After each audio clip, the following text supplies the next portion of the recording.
Alright, so today we're going to review this Samsung Odyssey G7 monitor right here. I've had this monitor for right around 2 years now, so I have a lot of experience with this monitor, and I thought I'd do a little review on it to help you figure out if this is the monitor that you should buy.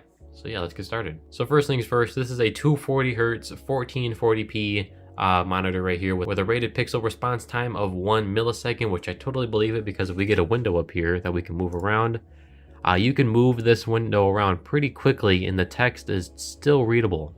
Like I can move it really quickly and I can still read the 4070 up there.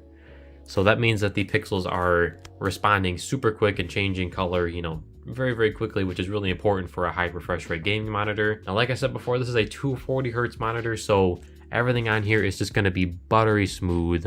I mean, like I said before, it's just so smooth, and with the good pixel response times, it feels even smoother. And especially when you're playing games, you're actually able to hit that 240 FPS to match the refresh rate. Boy, it is just the smoothest experience you could imagine, okay? And now this monitor also has HDR. It has the HDR 600 rating, which means it has a peak brightness of 600. And the HDR in this monitor does look pretty good. It's not nothing to write home about, but it definitely does look better than SDR in most cases. But I wouldn't make it the reason that you buy this monitor. It's not that impressive, but it does look pretty good. So now this monitor is really curved, as you can see, or you might not be able to see because of the wide angle lens, but it is really curved. It's got a 1000 R curvature, and I know some people might not like that or might think that's not going to look good, but when you're sitting in front of the monitor at, you know, monitor distance, you know what I'm saying, it looks very good. I like it being curved. And once you get used to it, it's kind of hard to go back to a flat monitor. Like this monitor right here is flat, and going between these two can sometimes be kind of jarring, but I personally like the curvature of the monitor, but that's just my opinion. So overall for gaming, this monitor is a fantastic monitor. Like I'm talking just an awesome buy. 1440p, 240Hz, 1 millisecond response times, HDR. It also has local dimming zones to go with the HDR, so that's really cool too.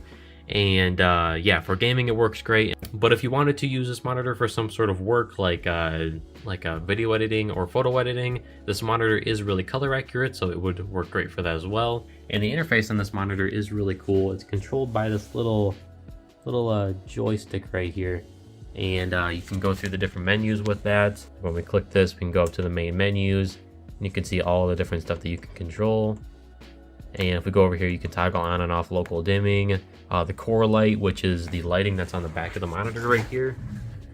As you can see, we got a light on the back of the monitor, and there's 2 more lights in the front right there and right there. And you can do like system updates and stuff through here and all that sort of stuff. But let's take a look at the back of the monitor so y'all can see the ports and stuff. So as you can see, we have an aux port on the back of the mic here with an HDMI port, 2 display ports. Then we got one of them weird looking USB ports right there, and then we have a USB hub. There is 2 USB ports right here, and then we have the power port right here as well. And yeah, in case you didn't get a good look at it last time, here is that little joystick that you used for the main menu. And also, once again, here's the lights. There's some on the bottom here that shine down on your desk, and then also it shines through right here, so that's pretty cool. And this monitor doesn't have any sort of speakers built in, which is fine by me. I never use monitor speakers anyway.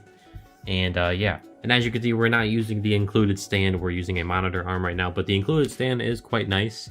It's got a nice like a cable routing channel on the back of it, a spot to hang your headphones. It's height adjustable, and I believe you can like turn the monitor, and it's got all sorts of adjustability that you would expect on a high-end monitor. But I recommend getting a monitor arm for pretty much any kind of monitor, but that's just my opinion. But yeah, after 2 years of owning this monitor, I've never had any issues with it. No dead pixels, no changes in the backlight, no problems like that at all. It's been working great for me. So longevity, I would say this monitor is a good buy. And yeah, overall it's a great gaming monitor, awesome gaming features. And for a work monitor, it's also pretty good for that as well, although not as good as like a dedicated workspace monitor like this one over here. But I mean, if you want to do some photo editing or video editing on it, it would work great for that as well. And yeah, I appreciate you watching this video, and take it easy.